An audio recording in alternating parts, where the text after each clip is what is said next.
salawat dan salam kita hadirkan untuk junjungan kita Nabi besar Muhammad SAW dengan mengucapkan Allahumma shalli ala sayyidina Muhammad wa ala ali sayyidina Muhammad. Bapak Ibu,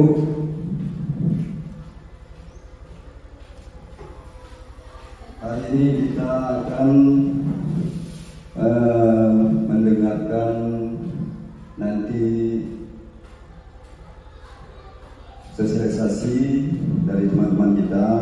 Ya. Sebelum itu, terlebih dahulu, ya, saya ucapkan salam hormat saya ya, kepada Bapak Kepala Sekolah, kepada Bapak Ibu Guru, semua yang berada di sini. Acara ini sekarang saya anggap sebagai pembuka, kemudian nanti akan ada kata sambutan arahan dari Bapak Kepala Sekolah SD Negeri 19 Moro, yang kemudian nanti akan dilanjutkan pada inti acaranya penyampaian materi oleh rekan kita Pak Adnan Anwar. Untuk itu saya langsung aja lanjutkan pada acara kedua, yaitu kata sambutan dari Bapak Kepala Sekolah kepada Bapak Kepala Sekolah. Dengan segala hormat saya persilahkan.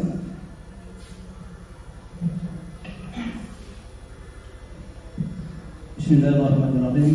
Assalamualaikum warahmatullahi wabarakatuh.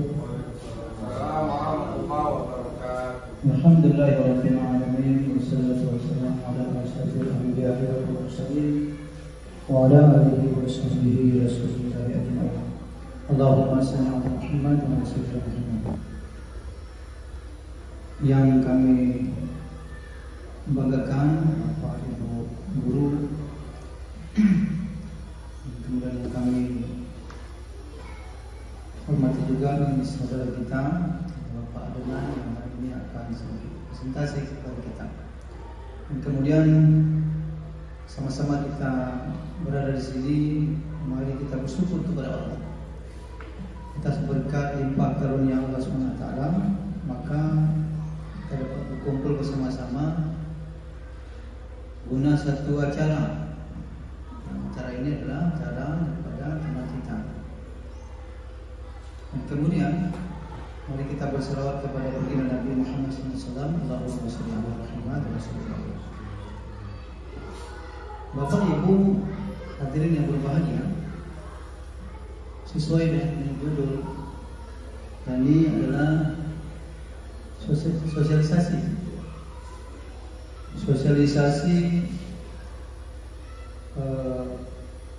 tentang PKG, pengembangan kompetensi guru khusus PJOK, yang sudah menjadi program, salah satu program yang dari kawan kita nih Pak Anwar. Dan kemudian sosialisasi ini kita masukkan, ini termasuk dalam kombel kita juga, komunitas belajar kita. Jadi kombel gaharu. Maka Bapak hadirin berbahagia, tujuan utama daripada acara ini dibuat, sosialisasi ini dibuat adalah untuk membekali guru PJOK, guru pendidikan jasmani dan olahraga kesehatan, dengan kompetensi untuk memfasilitasi pembelajaran yang efektif, bermakna, menyenangkan dan reflektif. Kemudian untuk menyelaraskan pembelajaran PJOK ini dengan model kompetensi guru dan kurikulum pada kurikulum yang berlaku, kurikulum kita ini sekarang. Kemudian yang ketiga, tujuan kita dilaksanakan daripada sosialisasi ini adalah untuk memahami peserta didik dan bagaimana mereka belajar dalam pendidikan jasmani. Kita tengok mana sekarang anak-anak belajar sangat senang, mereka sambil bermain, mereka berolahraga, sambil bermain mereka belajar. Dan salah satu tujuan daripada utama sama PKG PJOK juga begitu. Untuk memahami peserta didik bagaimana mereka belajar pendidikan tersebut, dan kemudian memiliki kompetensi profesional dan pedagogik PJOK berpusat pada peserta didik. Jadi makin menjadi profesional, dan kemudian agar mampu melaksanakan asesmen pembelajaran PJOK yang berpusat pada peserta didik. Jadi pusatnya kepada peserta didik.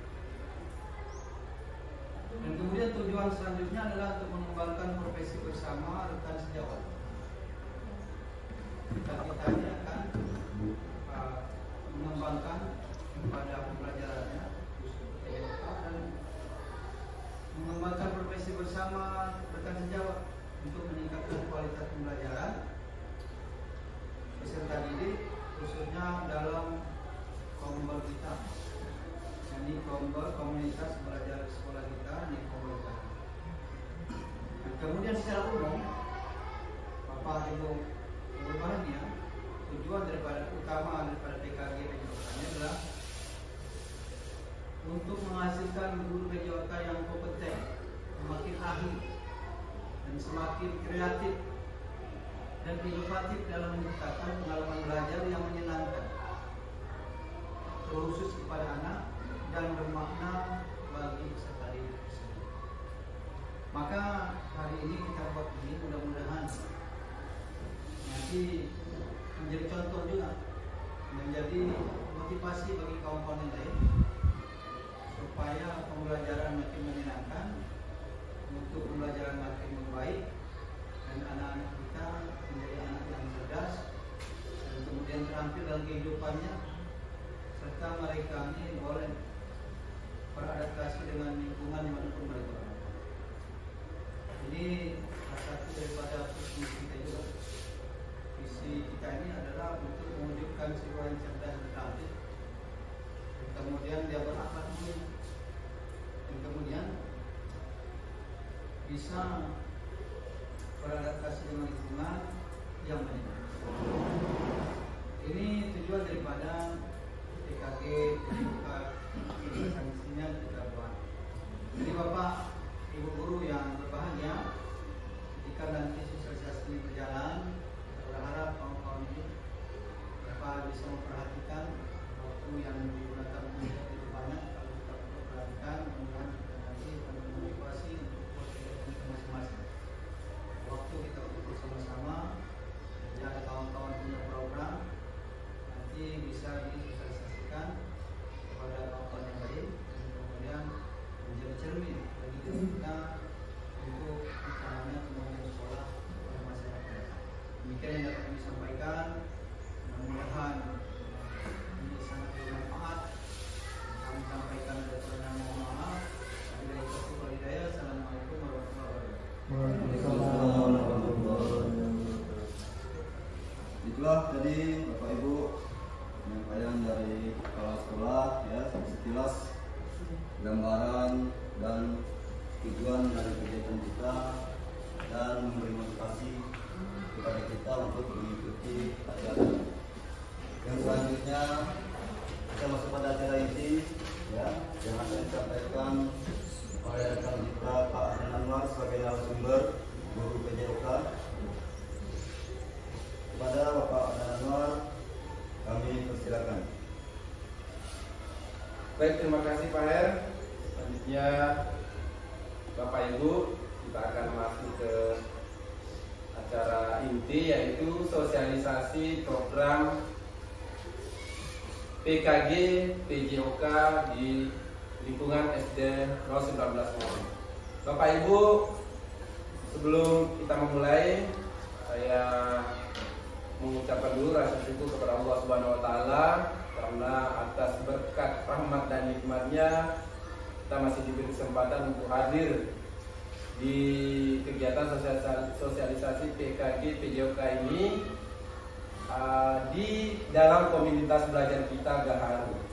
Jadi rencananya saya di sini ingin mengajak berkolaborasi, menggerakkan komunitas belajar Gaharu kita ini untuk sama-sama menciptakan pembelajaran yang berbasis proyek. Yang terhormat Bapak Adam SPD MPD selaku Kepala Sekolah SD 019 Moro, juga penanggung jawab Pembel Gaharu, dan yang terhormat kepada Pak Her selaku penggerak komunitas belajar Gaharu, dan yang terhormat Bapak Ibu guru sekalian yang sudah hadir dalam komunitas belajar Gaharu. Selanjutnya Bapak Ibu, sebelum memulai kegiatan, untuk mengembalikan rasa fokus, ya, kita sebaiknya dulu ice breathing, ya. Jadi Bapak Ibu kita berdiri dulu semuanya. Bapak boleh bergabung Pak. Yang Bapak sebelah sini, Ibu sebelah sini. Barisannya lurus, cukup lurus ke depan. Ini kan pastinya.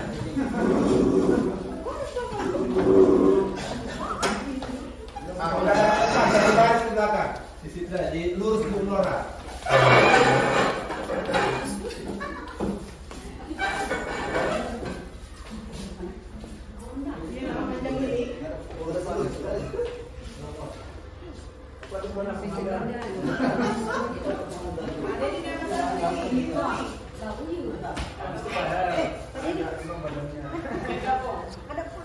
Oke, jadi Bapak Ibu, judul speakingnya adalah menebak gaya.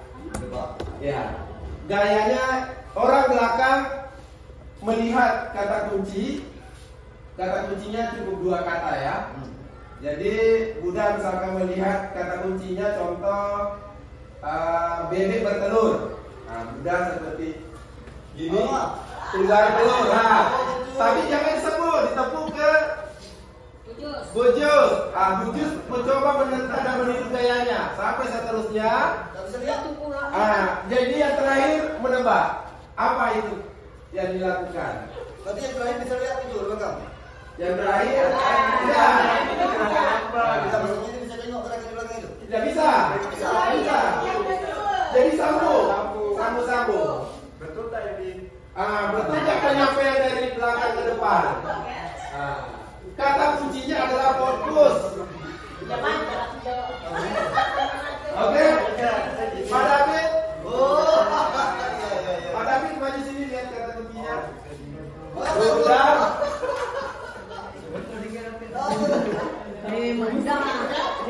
Pak, jangan disebut ya. Jangan disebut ya. 2 kata. Oke, cukup 2 kata. Sudah, jangan disebut. Tak boleh disebut. Bersamaan. Oh, satu-satu dulu. Oke, dari Ibu dulu.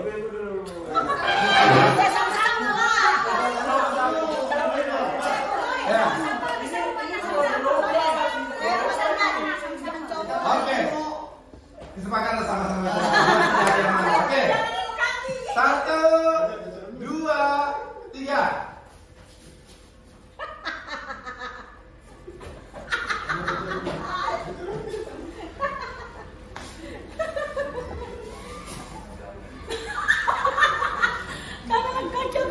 Boleh bersuara tapi jangan disebut. Kalau saya bersuara. Tak boleh bilang dulu. Boleh bersuara tapi jangan disebut. Tak boleh tengok Pak. Oke, kita ulang ya. Sini dulu Pak David, udah bikin dulu siap. 1, 2, 3.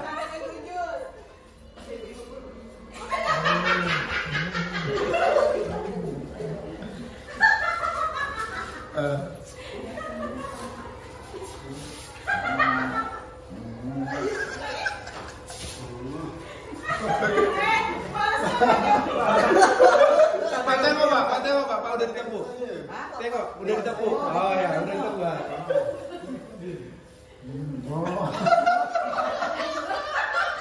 Oke, Bapak boleh sebut. Udah aja ya? Belum. Udah.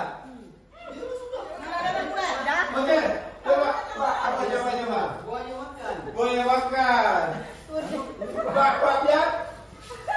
Lembu makan. Pak Kambing makan. Ada tidak Pak David?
kita fokus kembali ke laptop.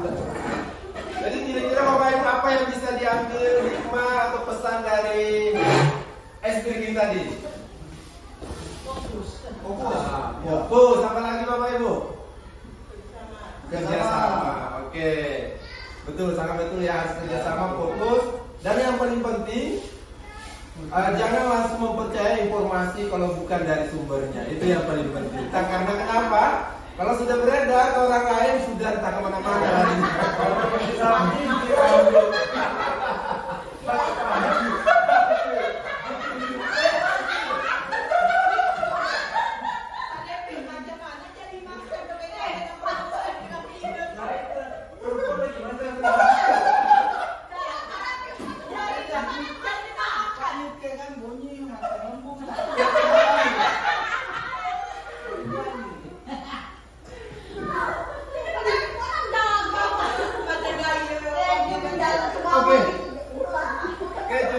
Kita lanjut, nanti kita boleh aplikasikan pada saat kompel kita bersama, harus ada S-Breakingnya biar nggak bosan-bosan.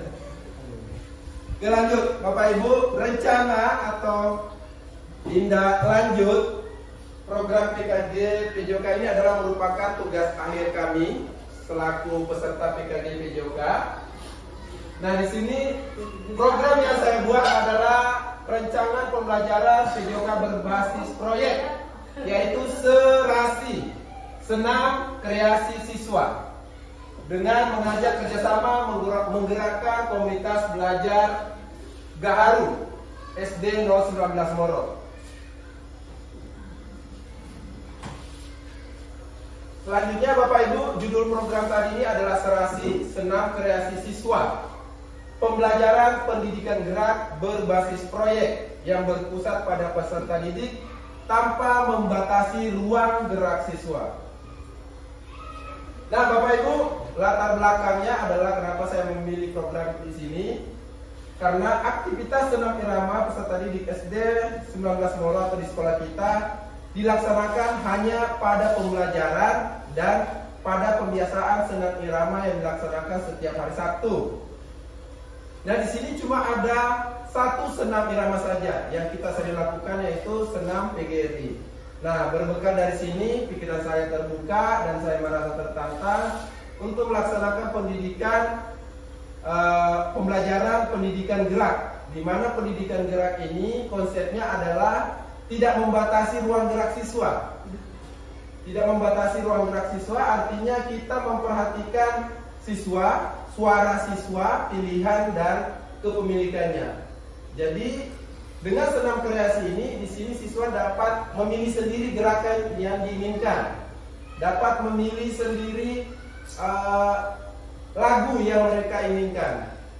Nah, di sini juga siswa merasa bahwa mereka ikut andil dalam pembelajaran dengan menciptakan atau menemukan gerakan atau meniru dari gerakan-gerakan yang ada di YouTube dan di media sosial lainnya seperti Facebook.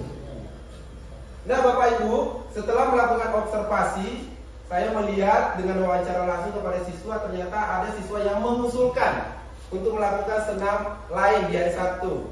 Kenapa? Mungkin bosan dengan senam PGRI saja. Contoh anak kita si Felix, dia pernah mengusulkan, Pak, bagaimana kalau kita melakukan senam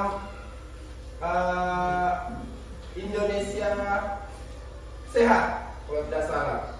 Ada juga anak-anak yang mengusulkan untuk menciptakan atau menemukan sendiri senam irama. Ada juga anak-anak yang mau menampilkan senam yang viral-viral di TikTok. Nah, dari berbekal dari sini, saya mengambil program yang akan kita lakukan di sekolah adalah program senam kreasi.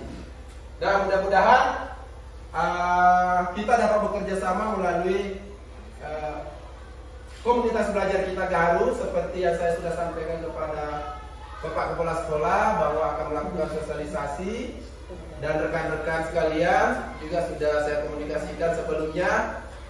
Nah, inilah latar belakang mengapa saya memilih senam kreasi. Selanjutnya Bapak Ibu, tujuan dari program ini adalah peserta didik dapat membuat rangkaian gerakan senam irama, mengikuti irama secara berkelompok. Selanjutnya yang kedua tujuannya adalah peserta didik mampu memperhatikan gerakan senam irama serasi, mengikuti irama musik secara berkelompok dengan baik. Dan yang ketiga, peserta didik mampu membuat video senam irama secara berkelompok dengan baik dan benar. Nah, capaian yang diharapkan dan langkah-langkahnya. Di sini ada capaiannya adalah yang pertama, dukungan dari peserta didik dan wali murid untuk pelaksanaan program. Ada juga pemahaman gerak rangkaian senam irama, penentuan musik, penentuan kelompok dan pembuatan gerakan, pembuatan video, penampilan senam kreasi. Nah, langkah-langkahnya di sini untuk yang pertama adalah tentu sosialisasi terhadap peserta didik dan wali murid tentang program. Nah, perannya di sini adalah guru mensosialisasikan program kepada siswa dan wali murid. Tujuannya untuk apa? Walaupun bagaimana sekarang di kurikulum Merdeka kita tetap harus kerjasama dengan wali murid. Kita tidak boleh sepenuhnya mengambil alih tugas pembelajaran. Harus bekerjasama dengan wali murid sebagai kontrol dari rumah tentang progres pembelajaran anak-anak. Apalagi pembelajaran berbasis proyek yang membutuhkan waktu yang sangat lama. Nah, lini masanya ini kira-kira sosialisasinya tanggal 12 Agustus setelah kegiatan sosialisasi di Kombel kita. Selanjutnya pembahasan rangkaian gerakan senam irama, mulai gerakan pemanasan inti pendinginan. Dan peran di sini adalah guru PJOK membahas rangkaian gerak dasar senam irama serta siswa mencari sumber informasi lainnya melalui media sosial, YouTube dan sebagainya. Lini masanya sekitar tanggal 13 Agustus. Memilih musik yang sesuai dan menyelaraskan gerakan dengan musik. Perannya di sini adalah peserta didik berperan memilih musik sesuai dengan kelompoknya. Ya, lini masanya sekitar tanggal 14 Agustus tahun 2024. Yang keempat, pembagian kelompok dan membuat gerakan sesuai dengan musik. Nah, di sini yang berperan adalah siswa, ya, membagi kelompok sesuai dengan keinginannya tanpa membeda-bedakan. Nah, lini masanya tanggal 15 sampai 20 Agustus. Selanjutnya, setiap kelompok akan menampilkan senam kreasi pada saat pembelajaran dan pembiasaan senam di hari Sabtu. Yang berperan di sini adalah siswa menampilkan senam irama yang sudah dibuat sesuai dengan kelompok. Lini masanya puncak kegiatannya kira-kira tanggal 24 Agustus di hari Sabtu. Ya, Bapak Ibu, mudah-mudahan capaian dan langkah yang diharapkan ini dapat terlaksana. Nah, struktur program dan mitra. Ini program namanya jenisnya go kurikuler, ya. Jadi kegiatan yang tidak mengganggu jam pelajaran pelaksanaannya, yaitu pada saat pembiasaan di hari Sabtu pagi. Peserta didik yang terlibat adalah kelas 5 dan kelas 6. Untuk sementara masih kelas 5 dan kelas 6. Kalau bisa lebih lanjut lagi, saya akan menerapkannya sebagai menerapkan model pembelajaran Sport Education Model, ya. Setelah program ini berhasil, saya akan menerapkan bagaimana anak-anak bisa membuat turnamen atau event yang siswa sendiri pesertanya, siswa sendiri pelaksananya, siswa sendiri jurinya, namun melihat dulu kemajuan dari pembelajaran berbasis proyek ini. Waktu kegiatan pada tanggal 24 Agustus. Penanggung jawabnya adalah kepala sekolah, komunitas belajar yang terdiri dari guru PJOK, guru kelas yang ahli di bidang seni, admin sekolah yang ahli di bidang TIK yang membantu pembuatan video dan upload video ke media sosial. Dan selanjutnya adalah mitra. Mitra ini terdiri dari wali kelas. Wali kelas ini contoh di kelas 5 dan kelas 6 membantu mengawasi terlaksananya program, ya. Nah, wali murid ini membantu mengawasi dari rumah, ya. Kalau wali kelas tadi membantu mengawasi program baik itu latihan di sekolah maupun di luar, dan wali murid juga mengontrol dari rumah. Selanjutnya, kapasitas daya yang dimiliki atau aset yang ada di sekolah. Aset yang ada di sekolah yang pertama sumber daya manusia, yaitu kepala sekolah, guru PJOK, guru kelas, guru mata lokal, dan admin sosial admin media sosial sekolah, peserta didik, dan wali murid. Hasil fisiknya adalah ada lapangan, ada speaker, ada laptop, dan sebagainya. Nah, sumber daya inilah yang akan membantu terlaksananya program atau kegiatan. Nah, rencana dan evaluasi. Sumber informasi dari peserta didik, guru, kelas, dan wali murid. Tujuan program: meninjau ketercapaian tujuan pembelajaran atau program. Yang ketiga, umpan balik dari murid tentang pengalaman belajar berbasis proyek. Yang keempat, refleksi guru. Refleksi ini terhadap perencanaan pelaksanaan kegiatan. Evaluasi: setelah gerakan sudah bagus, setiap kelompok membuat video senam kreasi sesuai dengan kelompoknya dan mengupload ke YouTube atau Facebook sekolah yang dibantu nanti admin media sosial sekolah, yaitu Pak Dedi. Pak Dedi ya. Selanjutnya,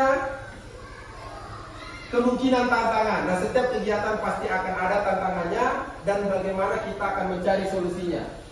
Yang pertama, kurangnya kerjasama dan kekompakan setiap kelompok. Solusinya adalah memberikan motivasi kepada siswa untuk sangat semangat dalam menjalankan program. Yang kedua, keterbatasan sarana dan prasarana. Solusinya adalah memanfaatkan kombel sekolah untuk berkolaborasi, memanfaatkan ruangan atau aset yang ada semaksimal mungkin untuk melaksanakan program. Yang ketiga, kurangnya dukungan dari wali murid. Solusinya adalah terus berkomunikasi atau sosialisasi rutin kepada wali murid atau orang tua terhadap perkembangan program. Selanjutnya, penutup adalah harapan saya semoga program senam kreasi ini dapat mewujudkan pembelajaran yang berpusat pada peserta didik yang mengakomodir suara siswa, pilihan siswa, dan kepemilikan siswa, serta manfaatnya dapat menjadikan siswa bugar melalui pendidikan gerak berbasis proyek yang sesuai dengan pilihan siswa.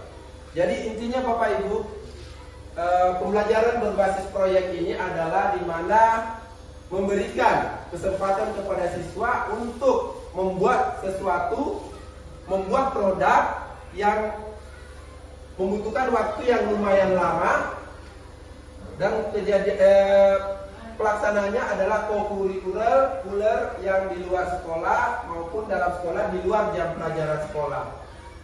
Jadi proyek ini adalah merupakan produk yang akan dilaksanakan oleh siswa dan tentunya direncanakan bersama guru maupun komunitas belajar. Sekian Bapak Ibu sosialisasi dari saya. Bila ada yang mau ditanyakan, saya kembalikan kepada Bapak Ibu tentang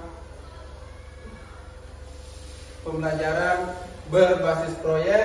Serasi akan dilaksanakan di komunitas belajar yang akan dilaksanakan di sekolah dengan berkolaborasi dengan komunitas belajar sekolah.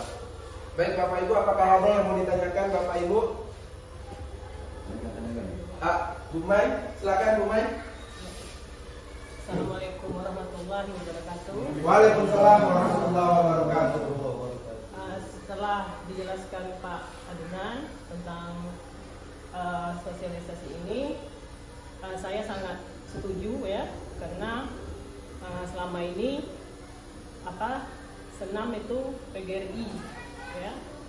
Kemungkinan dengan adanya senam ini akan merubah kegiatan senam yang baru, sehingga anak-anak juga semangat ya.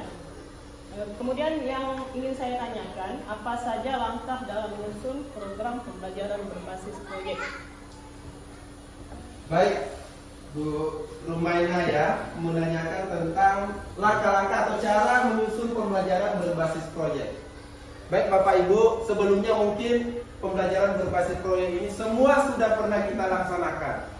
Contohnya yang pas bunga ini, hiasan-hiasan ini, semua sudah pernah kita buat.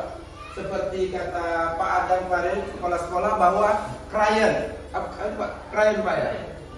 Nah itu semuanya proyek. Namun kelemahan kita adalah refleksinya atau pelaksanaannya susunannya semua secara lisan. Nah, sementara pembelajaran berbasis proyek ini harus ada catatan, harus ada refleksi mulai dari rencana, pemilihan tujuan, sasarannya siapa, kemungkinan tantangannya apa.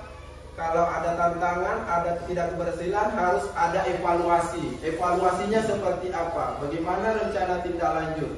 Nah, itu saja kelemahan kita Bapak Ibu, belum pernah menyusun rencana pembuatan program. Nah, sedikit saya sampaikan Bapak Ibu, di sini cara pembuatan rancangan. Yang pertama tentu tujuan pembelajarannya apa? Di sini kita buat. Ada tujuan pembelajarannya kalau kita buat proyek. Selanjutnya, apa yang menjadi produk utama? Apa produk yang akan kita buat? Selanjutnya, pertanyaan kunci.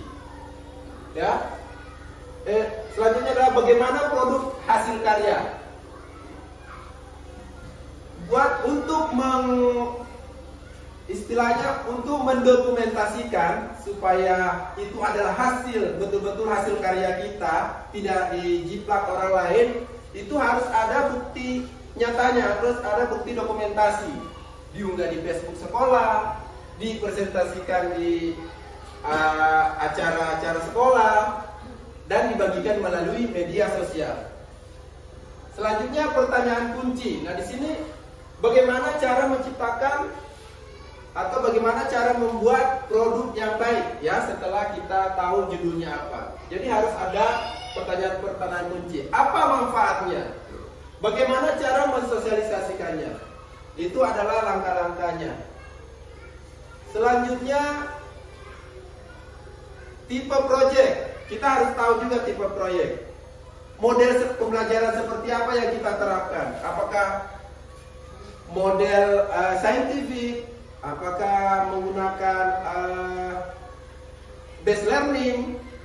Itu semua harus disusun. Kapan proyek akan dilaksanakan? Mata pelajaran apa saja yang terlibat? Nah, kalau proyek ini, kalau proyek besar tentu kita tidak bisa sendiri. Harus ada kerjasama dengan guru-guru lain. Kenapa harus terlibat dengan guru-guru lain? Contoh misalkan proyek yang ada tulisannya, tentu kita harus konsultasikan dengan guru-guru yang ahli dalam bahasa Indonesia, dalam tutur bahasa. Kalau mau diupload ke media sosial, tentu kita harus konsultasi dengan admin sekolah. Bagaimana supaya video itu dapat diterima secara publik, tidak ada unsur vulgarnya. Dan selanjutnya adalah apakah pembelajaran atau proyek ini yang kita buat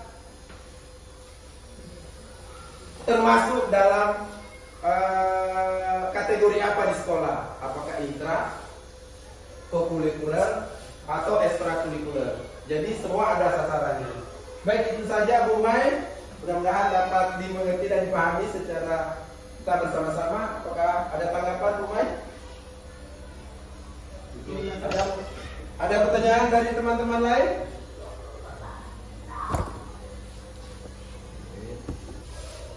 Pak, ada penguatan Pak? Oh Pak, silakan Pak. Assalamualaikum warahmatullahi wabarakatuh. Waalaikumsalam warahmatullahi wabarakatuh. Saya ingin bertanya Paman. Tadi apa namanya? Kayak itu kalau perencanaan ya? Ya. Perencanaan itu masuk dalam FFP atau sendiri bisa dari FFP itu? Oke. Baik, terima kasih atas pertanyaannya Pak Her ya. Sesuai dengan bekal ilmu yang kami dapatkan kemarin pada saat pelatihan, proyek ini dimasukkan juga dalam pembelajaran. Ada yang dimasukkan dalam pembelajaran, ada juga yang tidak.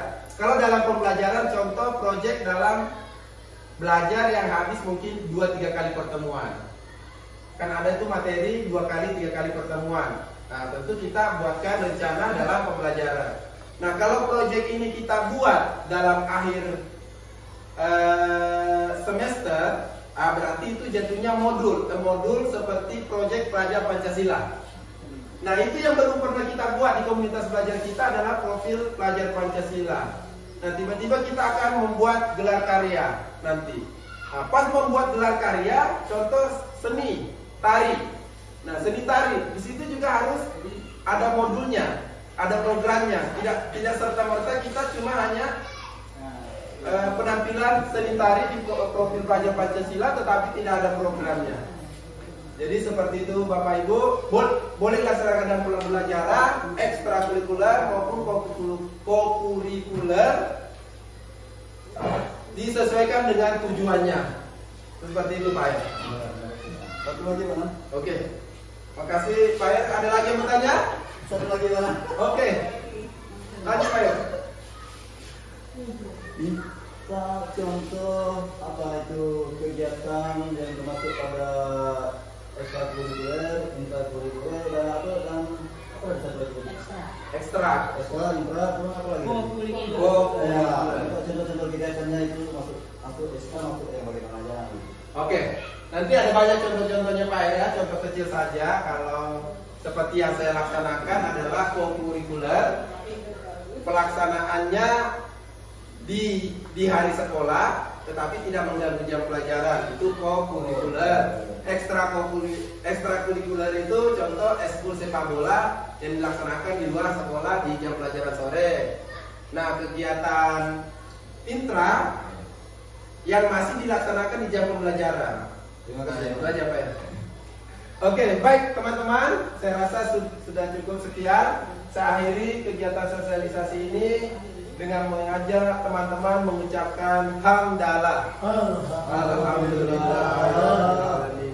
Assalamualaikum warahmatullahi wabarakatuh.